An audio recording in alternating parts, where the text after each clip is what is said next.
that's right አለን። የትኛውን right ተጠቀምን? ይሄን ወይስ ይሄኛው? ሁለቱም ሲጠሩ አንድ አይነት ናቸው። ሲጻፉ RIGHT WRITE ይለያያሉ። that's right ልክ ነው ስንል ይሄን ተጠቀምን። I write letter ስንል ደብዳቤ እጽፋለሁ ስንል መጻፍ ይሄኛው ነው። እነዚህ ምን ይባላሉ? ሆሞፎንስ ይባላሉ። ከዚህ ቀደም ቮካብለሪ ቢልዲንግ ላይ 10 ቴክኒክ አለ ብለን ሲኖኒምስ ተመሳሳይ፣ አንቶኒምስ ተቃራኒ አይተናል።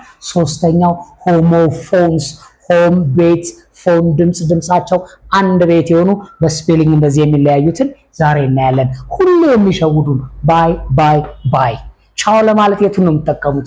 ብዙ ጊዜ ይሄን ይመስለኛል። ይሄኛው ባይ አይ ኬም ባይ ታክሲ፣ በታክሲ መጥቻለሁ ስንል የምንጠቀመው ነው።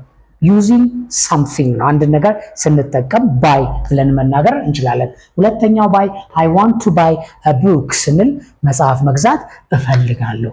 እፈልጋለሁ ምን መግዛት፣ ምን መግዛት? መጽሐፍ። ስለዚህ ባይ BUY መግዛት ነው። ሶስተኛው BYE ባይ ይሄ ነው መሰናበቻው። ቻው ስንል he said ባይ ደህና ሁኑ ብሏል፣ ቻው ብሏል ስንል ባይ ባይ ባይ the same ስፔሊንግ ይለያያል፣ ትርጉም ይለያያል።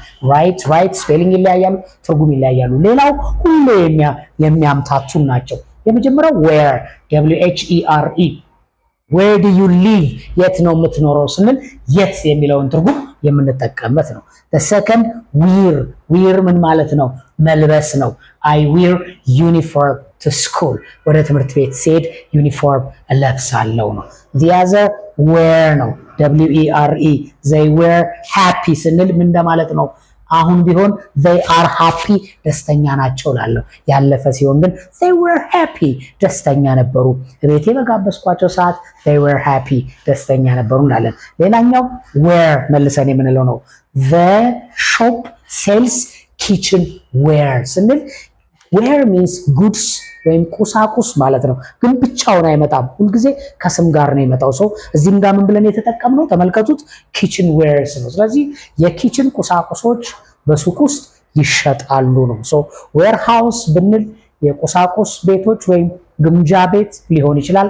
wareroom እንላለን፣ ቁሳቁስ ማሳያ ክፍል ሊሆን ይችላል። ሰው ሆሞፎንስ ልክ እንደዚህ በስፔሊንግ የተለያዩ በድምፅ አንድ የሆኑ በትርጉም ተለያይተው ስንጠቀም የሚያምታቱ ናቸው። እንደነዚህ ያሉ ቃላቶችን በደንብ ማጥናት ቮካብለሪ ፓወራችንን አቅማችንን ያሳድግልናል።